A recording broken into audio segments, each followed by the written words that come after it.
सोचो एक ऐसा समय था जब कंप्यूटर एक पूरे कमरे जितना बड़ा होता था और उसकी प्रोसेसिंग पावर आज के स्मार्टफोन से भी कम थी। और आज हमारे पास है स्लिक लैपटॉप्स, पावरफुल पीसीज और वो सारी टेक्नोलॉजी जो हमारी जिंदगी को सुपर स्मूथ बना देती हैं। ये जो सफर रहा है वो सिर्फ टेक्नोलॉजी का नहीं बल्कि इंसान की सोच और इनोवेशन का भी है। कैसे हम उन चंकी जाइंट मशीन से लेकर आज के फास्ट स्मार्ट डिवाइसेज तक पहुंचे। यह कहानी है टेक के एवोल्यूशन की, जो न सिर्फ एक्साइटिंग है बल्कि काफी इंस्पायरिंग भी है। और टेंशन मत लो, ये कोई बोरिंग लेक्चर नहीं है, ये एक थ्रिलिंग जर्नी है जहां हम बात करेंगे कैसे टेक ने हमारी दुनिया बदल दी। जरा इमेजिन करो, जब पहला कंप्यूटर एनियाक लॉन्च हुआ था, उसकी साइज इतनी बड़ी थी कि वो पूरा एक रूम भर देता था। और आज वही कंप्यूटिंग पावर आपके छोटे से स्मार्टफोन में समा गई है। एनियाक से लेकर लैपटॉप तक और अब क्वांटम कंप्यूटर्स की साई-फाई दुनिया तक, टेक्नोलॉजी का ये एवोल्यूशन सच में एक मैजिक जैसा लगता है। कैन यू बिलीव इट, कितना जबरदस्त है ये ट्रांसफॉर्मेशन। आज की वीडियो में हम समझेंगे कि ये ट्रेडिशनल कंप्यूटर्स कैसे काम करते हैं, उनके की कंपोनेंट्स क्या हैं और इनका इंपॉर्टेंस क्या है हमारी डेली लाइफ और डिफरेंट फील्ड्स में। क्लासिकल कंप्यूटिंग ने टॉप टू बॉटम सब कुछ बदल दिया है, तो वीडियो को अंत तक जरूर देखना, क्योंकि इस जर्नी में आपको नॉलेज के साथ साथ मजा भी बहुत आने वाला है। और ट्रस्ट में, ये टेक एडवेंचर आपको बिल्कुल मिस नहीं करना चाहिए। और अगर अभी तक आपने सब्सक्राइब नहीं किया है तो जल्दी से कर लीजिए और बेल आइकन को दबाकर ऑल पर क्लिक कर दीजिए, ताकि हर नए वीडियो का अपडेट सबसे पहले आपको मिले। नमस्कार दोस्तों, मेरा नाम है प्रिंस और आप देख रहे हैं टेक तत्व विचार।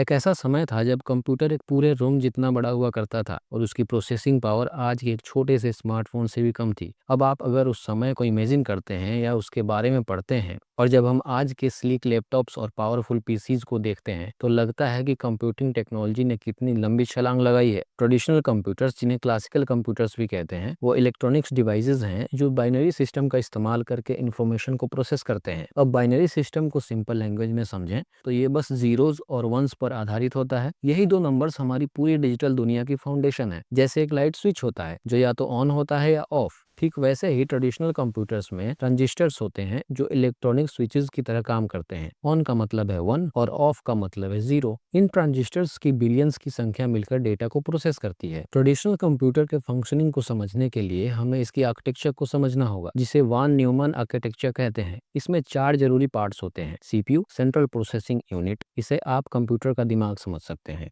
मेमोरी यानी कि रैम, कंप्यूटर की शॉर्ट टर्म मेमोरी होती है जहां डेटा और इंस्ट्रक्शंस टेम्परेरीली स्टोर होते हैं। स्टोरेज, लॉन्ग टर्म स्टोरेज होती हैं जहां डेटा और एप्लीकेशंस परमानेंटली स्टोर होते हैं। और इनपुट आउटपुट सिस्टम्स, वो डिवाइसेस होते हैं जिनके हेल्प से हम कंप्यूटर से इंटरेक्ट करते हैं, जैसे कीबोर्ड, माउस, मॉनिटर। अब इसे सिंपल टर्म में समझें तो ट्रेडिशनल कंप्यूटर्स बेसिकली इंस्ट्रक्शंस लेते हैं, उन्हें प्रोसेस करते हैं और फिर रिजल्ट आउटपुट कर देते हैं। हर स्टेप में डेटा को मैनेज करने के लिए एक खास सिस्टम होता है। ट्रेडिशनल कंप्यूटर्स ने ही वो फाउंडेशन बनाई है जिस पर आज की मॉडर्न टेक्नोलॉजी खड़ी है। चाहे आप टाइपिंग कर रहे हो, गेमिंग कर रहे हो या फिर कोई कॉम्प्लेक्स कैलकुलेशन कर रहे हो, ये कंप्यूटर्स ही वो मैजिक मशीन है जो ये सब पॉसिबल बनाते हैं। सोचिए, अगर ट्रेडिशनल कंप्यूटर्स नहीं होते तो ना आपके पास इंटरनेट होता, न ही वो एप्स जिन पर आप हर रोज रिले करते हैं। इमेजिन डूइंग योर स्कूल और ऑफिस वर्क बिना किसी लैपटॉप से पीसीज के, कितना मुश्किल होता है ना। अब बात करते हैं कि एक ट्रेडिशनल कंप्यूटर आखिर कैसे काम करता है। ये कंप्यूटर एक बहुत ही सिस्टमेटिक और ऑर्गेनाइज तरीके से हर काम करता है, जैसे एक अच्छा और सटीक वर्कर। चलिए इसे स्टेप बाय स्टेप आसान भाषा में समझते हैं। सबसे पहले आता है इनपुट देने का स्टेप, मतलब कंप्यूटर को कोई जानकारी या काम बताना। ये हम इनपुट डिवाइसेस जैसे कि कीबोर्ड, माउस या स्कैनर की मदद से करते हैं।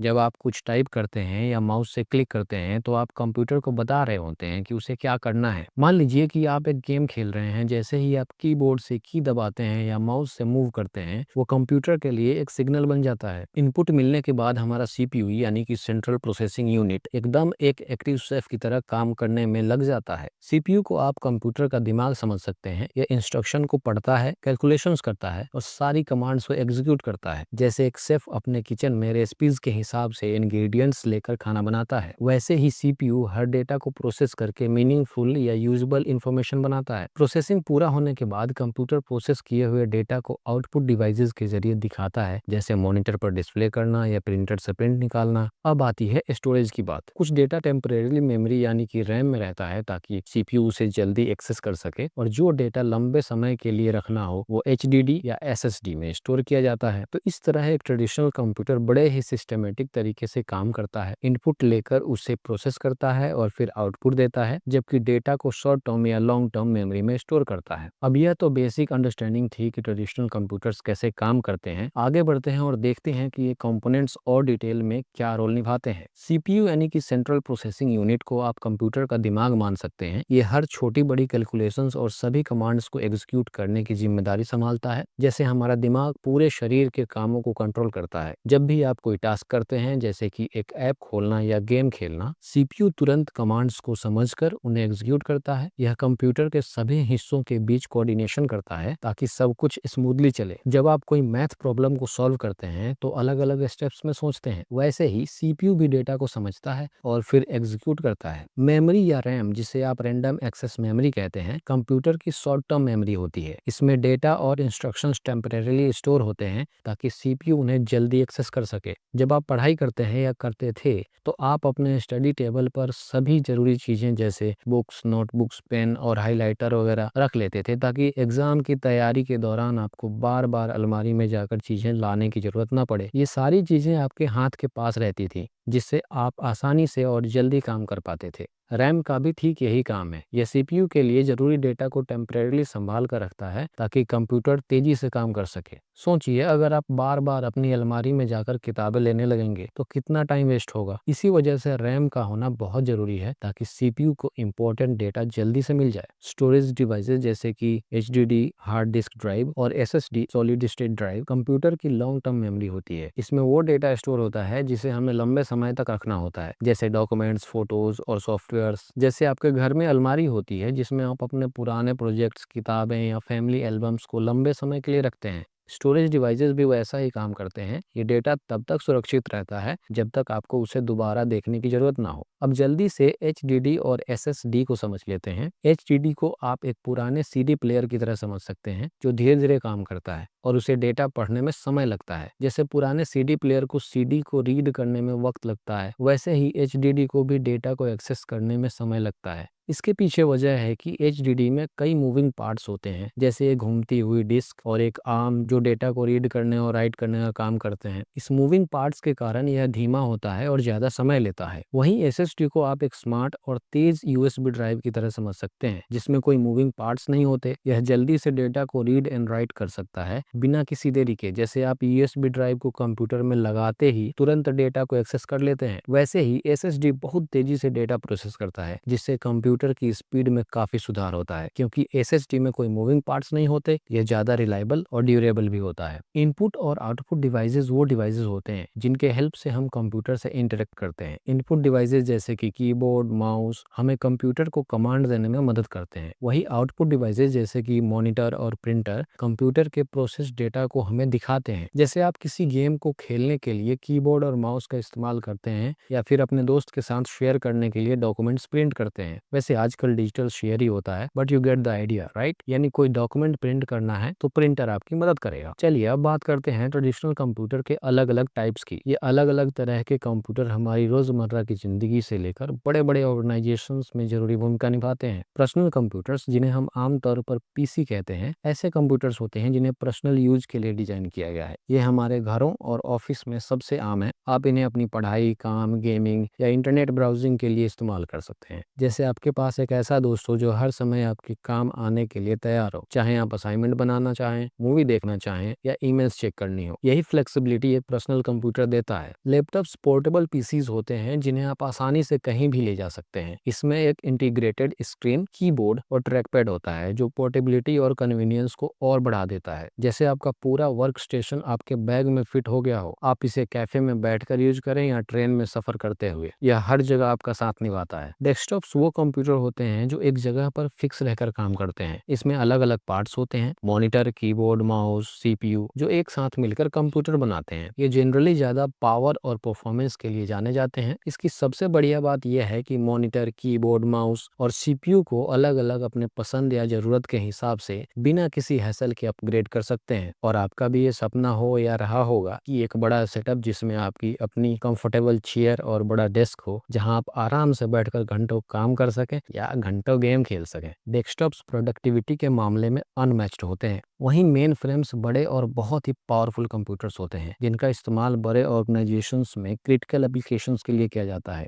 ये बैंकिंग सिस्टम, डाटा प्रोसेसिंग और साइंटिफिक रिसर्च जैसी चीज़ों के लिए उपयोग किए जाते हैं। मेन फ्रेम्स को एक बड़े बैंक के वॉल्ट की तरह समझिए, जहां ढेर सारी जानकारी को सुरक्षित और ऑर्गेनाइज तरीके से रखा जाता है। इनकी रिलायबिलिटी इतनी अधिक होती है कि कई कंपनियां और सरकारी ऑर्गेनाइजेशन इन्हें अपने डेटा को मैनेज करने के लिए इस्तेमाल करते हैं। चाहे वो आपका पर्सनल लैपटॉप हो, ऑफिस का डेस्कटॉप हो या फिर बड़े ऑर्गेनाइजेशन में यूज होने वाला मेन फ्रेम, हर एक कंप्यूटर ने टेक्नोलॉजी की दुनिया में अपना अनोखा योगदान दिया है। चलिए अब कंप्यूटिंग पावर के एवोल्यूशन की कहानी पर नजर डालते हैं। ये सफर बेहद ही फैसिनेटिंग रहा है, जहां बड़े बड़े मशीन से लेकर आज के स्लीक और तेज कंप्यूटर्स टेक्नोलॉजी ने कितनी लंबी छलांग लगाई है। शुरुआत होती है 1946 में, जब ENIAC electronic numerical integrator and computer ने कंप्यूटिंग की दुनिया में तहलका मचाया। ये मशीन इतनी बड़ी थी कि एक पूरा कमरा घेर लेती थी और इसकी प्रोसेसिंग पावर आज के साधारण स्मार्टफोन से भी कम थी। इसी समय एलन टर्निंग की मशीन्स ने भी कंप्यूटिंग के थियोरेटिकल फाउंडेशन रखे। इन शुरुआती कंप्यूटर्स ने हमें एक ऐसी टेक्नोलॉजी दी जिसने आगे चलकर कंप्यूटिंग की नींव रखी। सोचिए, एक ऐसा टाइम जब एक सिंपल कैलकुलेशन करने के लिए भी एक पूरी आर्मी की तरह इंजीनियर्स और मैथमेटिशियंस लगते थे। तब से लेकर अब तक हम बहुत आगे बढ़ चुके हैं। 1960 के दशक में IBM ने सिस्टम 360 नाम की main frame computer series launch की। इसने बिजनेस कंप्यूटिंग को पूरी तरह से रेवोल्यूशनाइज कर दिया। बड़े बड़े ऑर्गेनाइजेशन अपने डेटा को मैनेज करने और कॉम्प्लेक्स कैलकुलेशन करने के लिए इन मशीन्स का इस्तेमाल करने लगे। मेन फ्रेम्स इतने पावरफुल थे कि बड़े बड़े बैंक्स और सरकारी एजेंसियां इन्हें अपने क्रिटिकल टास्क के लिए इस्तेमाल करती थी, जैसे किसी बड़े शहर का सेंट्रल रूम, जहां हर इंफॉर्मेशन एक सेंट्रलाइज्ड सिस्टम के जरिए मैनेज की जाती है। मेन फ्रेम्स भी वैसा ही काम करते थे, बस टेक्नोलॉजी की दुनिया में। 1971 में आया इंटेल 4004 माइक्रो प्रोसेसर, जिसने पर्सनल कंप्यूटिंग की शुरुआत की। ये पहला कमर्शियली अवेलेबल माइक्रो प्रोसेसर था जिसने कंप्यूटिंग को घर घर तक पहुंचाने में अहम भूमिका निभाई। पहले जहां एक कंप्यूटर एक पूरा कमरा घेरता था, वहीं अब एक छोटा चिप पूरा कंप्यूटर का दिमाग बन गया। मतलब पहले एक बड़े ऑर्केस्ट्रा में हर इंस्ट्रूमेंट के लिए अलग म्यूजिशियन था, अब सोचिए कि एक ही म्यूजिशियन हर इंस्ट्रूमेंट बजा सकता है। माइक्रो प्रोसेसर ने कंप्यूटिंग को इतना कॉम्पैक्ट और एफिशिएंट बना दिया। और फिर आते हैं आज के समय के पीसीज, जो multi core processor, high speed memory और एडवांस स्टोरेज सॉल्यूशंस के साथ आते हैं। आज के कंप्यूटर्स इतने पावरफुल हैं कि आप वीडियो एडिटिंग, गेमिंग और हेवी डेटा एनालिसिस जैसी चीजें भी आसानी से कर सकते हैं। इसकी स्पीड और एफिशिएंसी ने हमारी प्रोडक्टिविटी और एंटरटेनमेंट को एक नई ऊंचाई दे दी है। सोचिए, आज आप लाइट वेट लैपटॉप्स में वो सब कर सकते हैं जो कभी एक पूरी कंप्यूटिंग फैसिलिटी भी नहीं कर सकती थी। यही पावर और कॉम्पैक्टनेस है मॉडर्न डे पीसीज की। अब जब हमने समझ लिया कि ट्रेडिशनल कंप्यूटर्स कितने जरूरी हैं, चलिए एक नजर डालते हैं उनकी लिमिटेशंस पर, क्योंकि कोई भी टेक्नोलॉजी पूरी तरह परफेक्ट नहीं होती और ट्रेडिशनल कंप्यूटिंग की भी अपनी कुछ बाउंड्रीज हैं। कंप्यूटर्स छोटे और छोटे होते जा रहे हैं, लेकिन उनकी मिनिएचराइजेशन की भी एक सीमा है। हम ट्रांजिस्टर्स को जितना भी कॉम्पैक्ट बना लें, एटॉमिक लेवल पर जाकर उनकी परफॉर्मेंस और एफिशिएंसी में चैलेंजेस आने लगते हैं। जैसे आप एक बड़े पिज्जा को छोटे बॉक्स में फिट करने की कोशिश करते हैं, एक सर्टेन लिमिट के बाद आपको पिज्जा के स्लाइसेस को काटना या एडजस्ट करना पड़ेगा, लेकिन एक पॉइंट के बाद वो फिट होना इम्पॉसिबल हो जाता है। यही प्रॉब्लम माइक्रो प्रोसेसर के साथ भी होता है। एक स्टेज के बाद कंपोनेंट्स को और छोटा करना मुश्किल हो जाता है और परफॉर्मेंस भी सफर करने लगती है।